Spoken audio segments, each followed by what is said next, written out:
you're in Yellingbo, in the back of Victoria, near Melbourne, and I'm talking to two of my heroes. Oh my gosh. Lindsay and Myk McKenzie. And Lindsay, first to you, what was the Burke connection? Right, okay. My connection with Burke was through Laurie and Elvira McIntosh. And they were pastors or interim pastors at a church that I was attending in Tasmania, in Launceston. And I was really drawn to them and their way of looking at faith and the way that they weren't religious, and yet there was something real and genuine about a faith that they not just talked about but lived out in their daily lives. And I was drawn to them, and I learnt a lot from the time they were there. And so then you just rediscovered them in Burke. And then, a few years later, I made a trip to Burke, just a random trip, which is a story in itself. But and I saw what was happening there with Cornerstone Community, and what I really liked was the raw. A lot of those men and women that were, what did you call them, students back in those days? Yeah, or disciples. Yeah. Yeah, were just they were from fairly raw backgrounds. They weren't your typical Theological students. No, that would be the last word I would have applied to the group that was there. But they come from different backgrounds, some of them really broken. But there was they were all on the same page, they're all expected to pull their weight. And there was this sense of discipleship in the context of work and daily living and attitudes that were dealt with, not just information being stuffed into their heads. And I thought, wow, that was a further step onto what I'd seen through Laurie and Elvira. So when you say discipleship, what does that mean? It's a funny word, discipleship, because it really isn't in our normal language. But discipleship is, as I understand it, passing on truths that are eternal in their value from one person to another, and even from one generation to another. Things that work, things that help you deal with life when it throws its disappointments at you, and how to overcome obstacles, how to have a vision for longer than just what you can immediately see, and know that there's that you've made a good choice in that. Okay. Yeah. Yep. And trying to fit in with God's story. Yeah. So the connection with Burke continued, but you moved away from Australia to Spain, places. Yeah. And you began this extraordinary ministry that's here, that you're helping with men and women who are facing big issues. Give us in a nutshell what happened there in Spain. Well, totally what happened in Spain was nothing that I'd envisaged, and what I saw, as I say, going back to Burke, I thought, well, that's nice, that's good, but that's probably not me, and we'll move on. But I certainly admired what I saw there. When we went to Spain, I was with a group of Christian missionaries, and our job there was to, it was a difficult one, a task of discipling, if you like, people in a different culture, telling them about Jesus and making it real for them when their culture says, we know all about that, we've known about that for centuries. Yeah, that's right. But it wasn't real in there, and it became just a superficial, a cultural thing that you do, but had no value beyond that. So the idea was to start up a discipleship group which could become a church in an area where there was nothing that was any going on already. So we had, as you do when you have a plan, we have a target group, and we thought, young families, people would be open to the message of Jesus, but in this in a new generation. But what we hadn't realised was the effect of being under a dictatorship. It was a right-wing dictatorship under General Franco, and Spain and its people, they just come out of that after 40 years. So the last thing they wanted to hear about was more religion. They'd had it shoved down their neck for the last 40 years, and they wanted to be like the rest of Europe as quick as they could and be secular, and which meant they would not be religious. But in our efforts, we're always trying to engage with people, and we'll do things like drama and singing, and we try to do that as professional as possible, with the idea of Spanish people are outdoor people. They love It's outdoors, yeah. Yeah, so you take advantage of that, and they love talking. So instead of your target group, somebody else turned up. Well, yeah, we do our theatre and drama, and we turn around and try to engage with those who'd stayed on, hopefully captivated by what we'd shared. But this group that stayed behind weren't the ones we were looking for, and they were the local heroin addicts. And they only stayed behind because they saw us as foreigners, as an easy touch, and maybe they'll get some money out of us. And so they did, and they were right, actually. We were a soft touch. And we thought, these people sound very needy, because they all came up with very needy stories and how the money would have fixed that need they had, And because they almost suddenly think, oh, I've got some money, I could help. And then after a while you realise that the stories were all the same. It's all about providing milk for their children, or for little babies. And so now you two met there, is it? Yeah. You were on that team too? Yeah, I actually got there a year before Lindsay did, and after language study, which is normal when you go to a new country, you can't say a word. And then I was moved back into Madrid after I went out to the villages and worked there for a while with another team, then back to the city because I was invited to come and work with an American couple. And Lindsay was going to be working with them as well. And we began this work of just going out to the streets, trying to make friends with people. But the people that we expected were not the people we expected. So after our outreaches with our drama and our music, the only people that stayed back were these heroin addicts. And of course we thought we can't build a strong group with heroin addicts. That would be a disaster. So, Lindsay, the rough diamonds you saw at Burke, suddenly you had some rough diamonds to work with yourself in Spain and took them into your house? Well, that wasn't never the plan, not in my mind anyway. But as we after a while we realised, well, these are the people that God's bringing to us. We're expecting others, but we thought, well, let's work with these and see what we can do, and then we can get to deal with normal people, because we really wanted normal people. And that was our prayer. Lord, would you send normal people to us? And we'll, meantime, we'll help a few heroin addicts, but our goal was not them. It was like they were a distraction, and we'd meet that distraction, but then we'd move on to the real calling, I suppose, of Allah.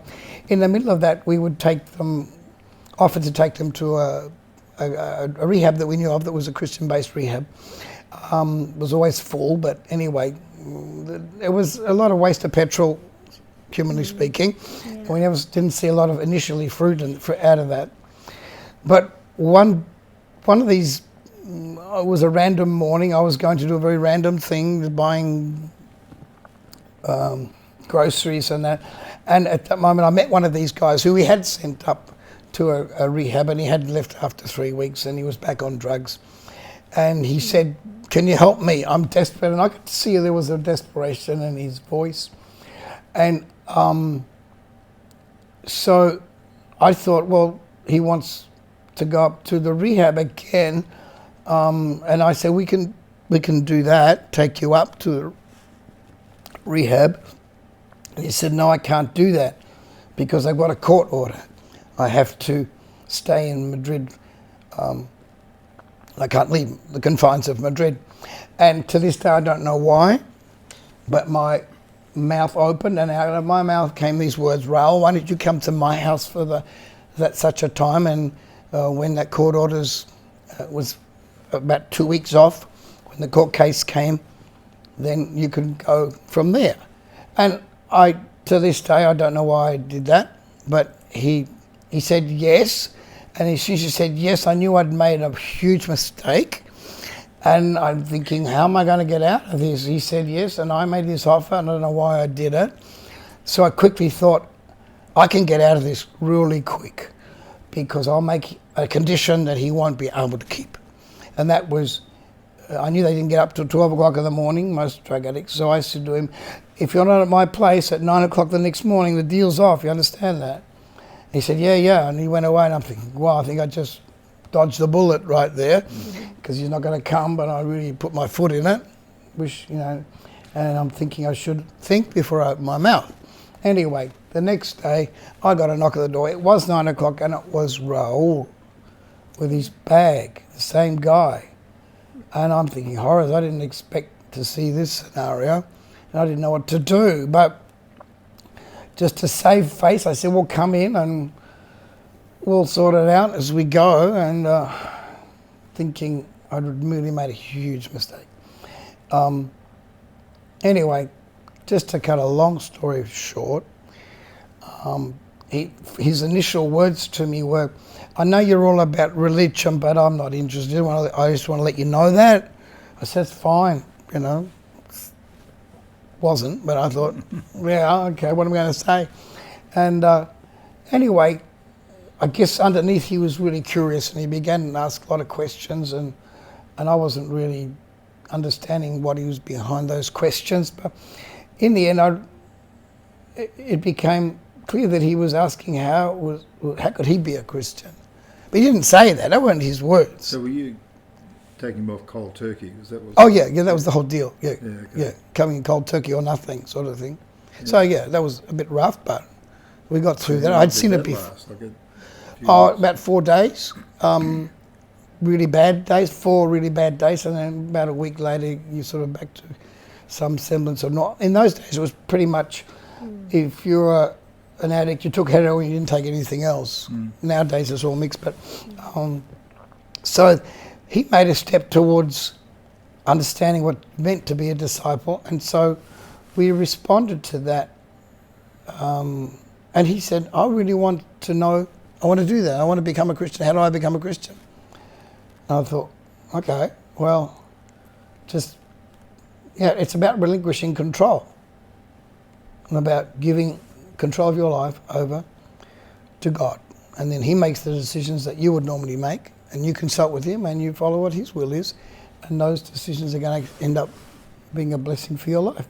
So does it begin to expand from there? Is that what happened? Well, again, this is a 2-week thing, right? Because I said, this is 2 weeks, and after the 2-week period, we began to bond, and we're part of a team, as our American friends and Mike were on that team, and we thought, wow, this guy's transformed, he's a different guy.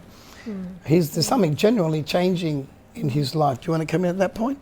Yeah, and we had plenty of other guys as well coming regularly to see us, but we never envisaged starting a rehab. So they would just come to our meetings and come and just get to see us, and we got to know their mums, especially their mums, didn't we?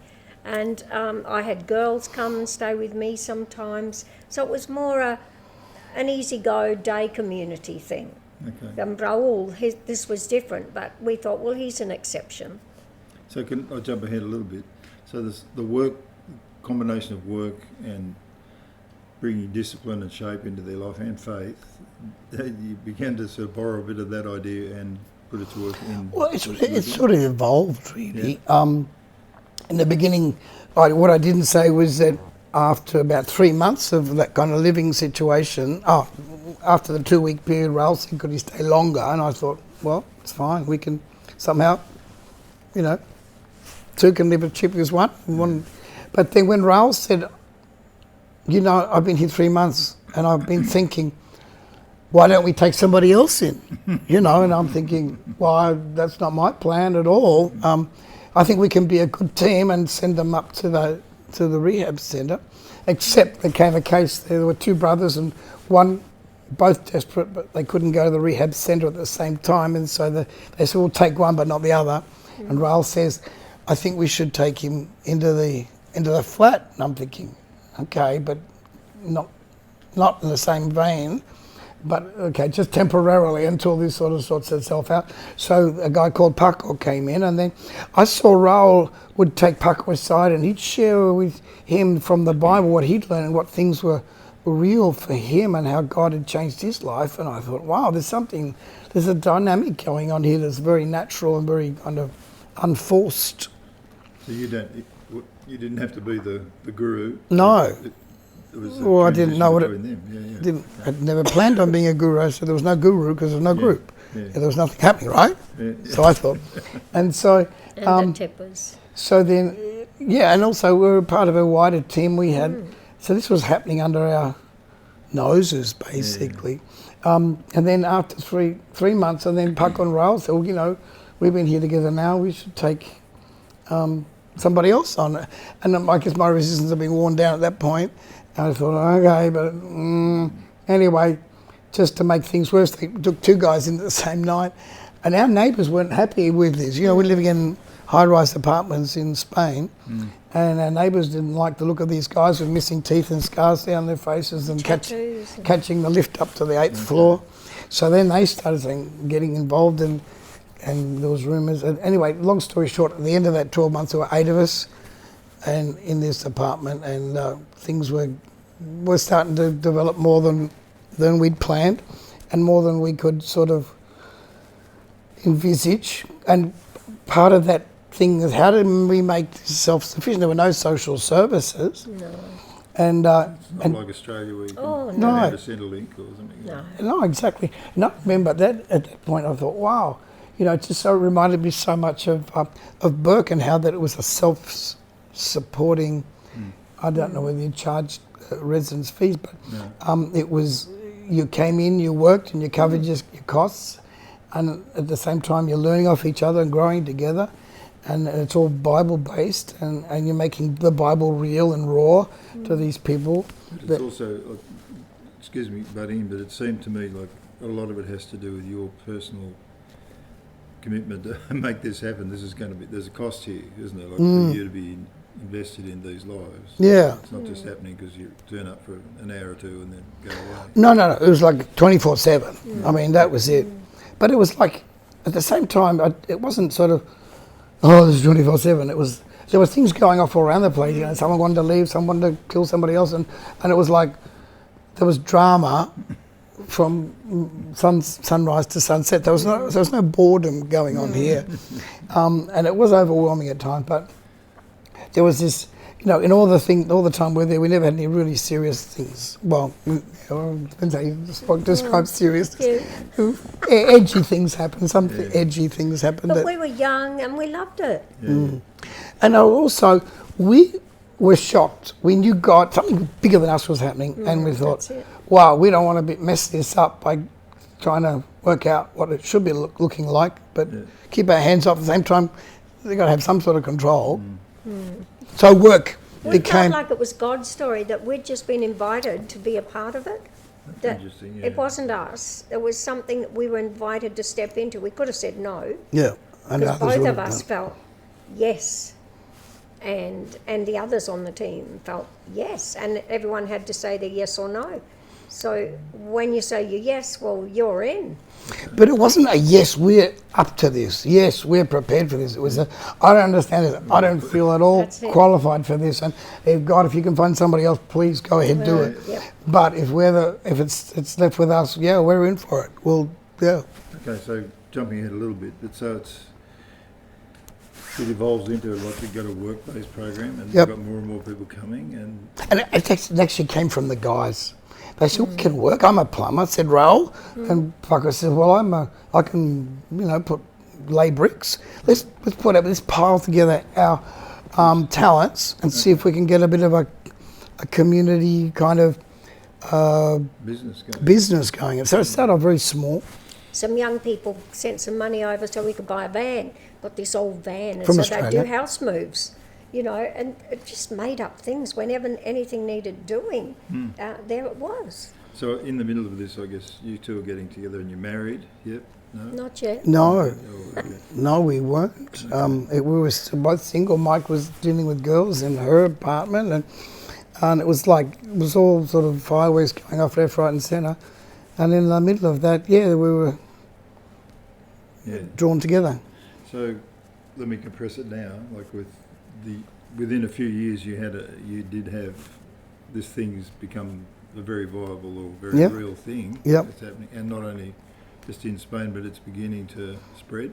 Well, that took years to do that, but it became a model that we could replicate. Okay. And we could, just with getting it together, a van, bit of furniture, bunch of guys, and let's go to the next town or the next big town. So we moved out to Cuenca, which was pretty close. It was almost like a dormitory town.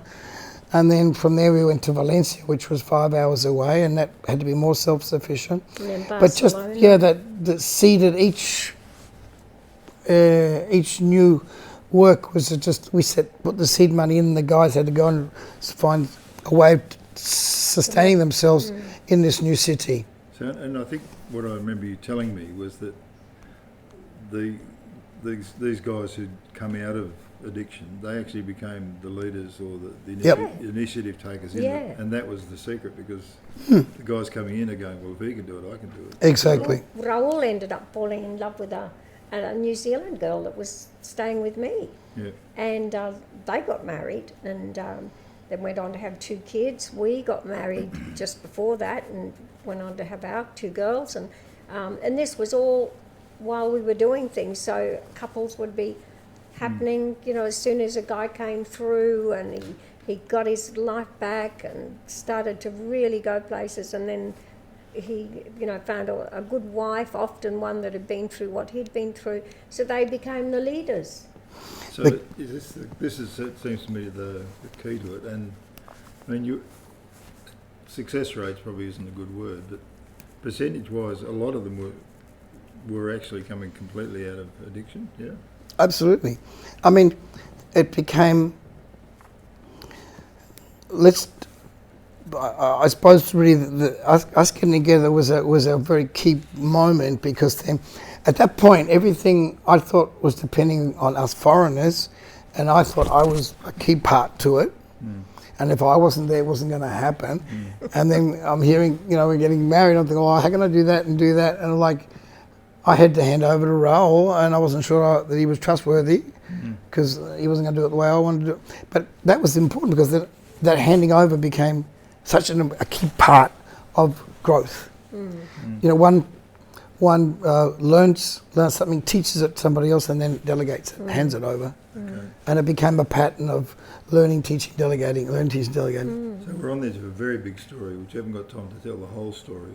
As I understand, it spread from Spain to Italy. Yeah. And Yep. then from Italy elsewhere. And now, 25 years later, 35 years later, we're in 22 countries, and there's about 100. It's a bit hard. I mean, we don't count exactly, but there's over 100 at least self-sustaining discipleship communities spread over those different cities in those countries. And those countries are as diverse as like Mongolia, Kazakhstan, Russia, South Africa. Finland, South Africa, Mexico, Australia. and Australia, of Australia. all places. You're Yeah. back home in And Australia. America. 10 years ago? Oh, no, longer. 10 years ago, yeah. Yeah. And here we are sitting in a castle of all things, isn't Yeah. it? Which is a pretty wild bit of gear, isn't it? Like Yeah, it driving is. up here today, I'm thinking, Well, see, we lost our first building, which was in Marysville, in the 2009 fires. yeah, okay. And we lost a very beautiful worker, a volunteer with us, okay. Biantan. So that was a big shock time. Lindsay had to come back. By then we'd moved to Italy to lead up the work there, because one of our couples had to leave because he was dying of HIV. I think that's one of the beautiful things too about these guys. Humbry said to us, I want to go and open up Italy, when we got an invitation to go there. And we said, Humbry, we can't send you. You're so sick. He was in and out of hospital. Terminal stage of HIV AIDS. and AIDS. And he said, you've got to let me go. I've wasted my life. I want to use the little time I've got left to give back to God for saving me and giving me this wonderful life. By then he'd got married, had a child. So what could you say? It we was had to HIV say, a big issue with these guys. huge. Well, that came in pretty much. It took out our top level leadership within a decade. We'd lost them. Massive. Even Raoul himself because of Yeah. AIDS. But Yeah. there was this desperation. I've been released from absolute hell, and I just can't use my life to do anything but rescue other people. Yeah. And then when AIDS came in, there was even my life's short now. I've got to do more the in the most. space. So there was this passion and realization that time was short on the earth, which I think was looking back, was the key to the impetus and the growth. We mustn't make it sound as if it was all smooth. There was danger. We had to open up cities, shut them down. There was leaders went off with money, and there was there was broken marriages, and there was some disastrous things happened along the way. But in the middle of that, somehow, God could cope with the We foolish. often said it was like a house of cards, just one extra blow and it would all come crashing down. But here it is, nearly 40 years later, and it's still there. So to growing. us, that's why we know that's not anything we did, Yeah. or even our other leaders, although we're all a part of it. But it's a God-breathed thing. It has to be. So when we started, we came back all excited about seeing something here in Australia developed, and we'd sent teams that didn't quite get traction. We thought, okay, Elliot said our co-worker, we need to send the heavyweights in. We thought, yeah, we can do this. So, different attitude. We came with thinking we were going to take on the world, and we just, 10 years later, we just hit the deck and thought, we can't do this. Couldn't replicate what happened in Spain. It didn't work. It was different. It didn't work. It didn't work because we discovered Australia was awash with social welfare money more than any other country we'd been in. And also there was this sort of coexisting, enabling attitude that resisted telling people hard words. Like, let's just say, tough love was not two words you'd put together, tough and love. But And any counselling was, it's not your fault. yeah. So this victim mentality was we had to negotiate that. And we looked around, there were some people doing it, but when we heard about what Shalom House was doing in Perth, we thought, either that's not true, or it is true, and we need to know whether it is or not. So we got in touch with Peter Lyndon James, the founder, who'd been 26 years in addiction himself, and he invited us very kindly. He's the embodiment of tough love, isn't he? Oh, he absolutely, He is Mr. Tough bike Love. his Mr. Tough Love. armed sales, armed robberies and that. He'd been there, done that, and yet there was this softness in him, and yet there was hardness. You could tell he loved the guys, but he wouldn't give an inch to them. And I thought, wow, he's speaking to the Australian addict much more than what we were doing. And we thought, so we actually spent 6 months there in 2021, and we learned so much. But the underneath was the same, the principles were the same, but the way of getting there and the way of negotiating and this sort of, it was a maze really of cultural, societal attitudes towards pain and towards people who mess up. And it was keeping this victim mentality alive and growing and inflating, and this whole enabling goes with that. And then we saw that Shalom House just cut through that with this tough love approach. So if I showed up here, and I'm an addict, and you sit me down, what are you going to say to me straight up front? Well, basically, are you prepared to do whatever it takes to turn your life around? Or are you after a pat on the back? Because if you want a pat on the back, go somewhere else, because we can't do it. But if you're prepared to change, are you tired of that life, really, really tired, prepared to do anything, to do whatever it takes to turn? And that's one of the questions we asked them. How long do you think you need in a program? And the top of the answer is, about 3 weeks, I think I should be right. Okay. Well, it's a long time. I can't help you. We have 12 months minimum. If you're prepared 12 months, 12 months. Someone like that, has not reached the end of themselves. So basically, this kind of approach works well when people are at the end of themselves. Yeah. When they're in the gutter, when they've got no plan B, when they say, help me, I can't do this anymore, and they really mean it from the bottom of their hearts. And we realise they're our targets. They're the people we can help. The others, there are plenty of places around that can help the others.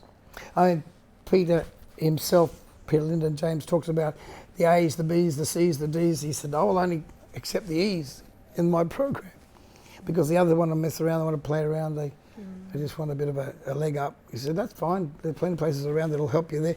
But if you want to really seriously change your life around and influence your next generation and and heal your marriage and restore your family, well then come in, but it won't be easy.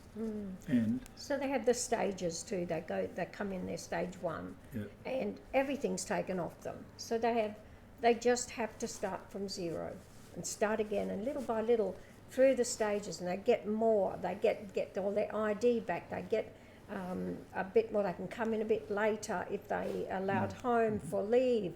They can have home leave on a weekend. They can get their license fixed up. We help them with their court cases, pay their fines and pay their debts, do reconciliation with family. But first of all, let's sort out the mess that's down here. Take ownership of their mistakes, because, yes, some things are your fault. Some things are your decision. And you have to own that. And you have to own that. And then all the trauma and hurts that things were done to them that had nothing to do with them. And often they were just children, little ones. So all of that comes into it. And then being able to reconcile with family members that they've hurt so badly. And just to see that happening again is with our family nights. It's a beautiful thing. 2 of our boys this week, one of them started a course, something he wants to do. We ask him, what do you want to do with your life? Another one's just started trial working. Paid work. Paid work, a couple of days a week. So they're learning and starting to reach out and go into the fields that they want to go into. so wrapping up, and, if I'm a secular person looking at your program, I'm going to say, so do you really need the religious bit? Can't you do this with, there's lots of programs that sort of have similar elements, I should imagine. Why do you need the religious bit? Well, I would say we don't want the religious bit because it's not part of, if you want religion, go somewhere else, because we want you to see that there are truths in the Bible that are real. If you apply them to your life, you'll be a better person, you'll be a better version of yourself. That is one thing to know what to do, and part of what we do is reparenting, but these are adults now, 30, 40 years old. How do you reparent adults? Well, it's tough love that does it. But do we need the religious bit? Well, we take them to 3 church services a week. We want them to see that, look, there are people out there that need God, not just addicts that need a crutch. Well, you want the church people to see this? Both, because a lot of the church people are really messed up, even more so than the guys that come to us. And so there's actually a mutual thing goes on there. The church people are amazed at these guys that really want to turn their life around. These guys who've always felt on the edge of society feel that, okay, so church people isn't full of perfect, holier than thou kind of, they're people messed up too. Oh well, good, that's good, because I'm like that. And so we want them to see that there are different ways of approaching life's problems that work. And that, I get what you mean by the religious bit, and that's what we would probably be accused of. But at the same time, I just think it's important that we're not talking about religion as usual. We're talking about real rubber hits the road belief that is genuine, that is gutsy, that is raw, and it produces hope. Because the guys come to us have got anything but hope. And we want to show them every day, hey, no matter how low you can get, there's hope. There's always a way. It seems to me like you two have seen, you've test driven this for 40 years, and you've seen hundreds, thousands. Who knows? Who counts? Yeah, who counts? And Many. Yeah, absolutely does. And all our leaders are guys that were on the street, living under bridges, kids taken off them, you know, they had nothing. And now they've got their families and they are leading up the charge. They're looking after the teams. Our big desire now is that the next generation sees that it's their turn, because we're the old ones now. And we've lost so many from AIDS and other things. Liver failure has been huge. But it's their turn now, and we want to see that into the new generations. Beautiful. Well, Lindsay, Mike, thank you very much. And it's a great story. You're I hope welcome. it inspires and encourages people when they hear. Thank you. Uh, There's a lot more real- countries too. Yeah, there's a lot more work to be done. And people can contact you and if they're interested. Yep. Absolutely. You've got a website. Have a website, Betel, Shalom. betel.au. AU. Alicia, thank you. Okay, Thanks. thank you.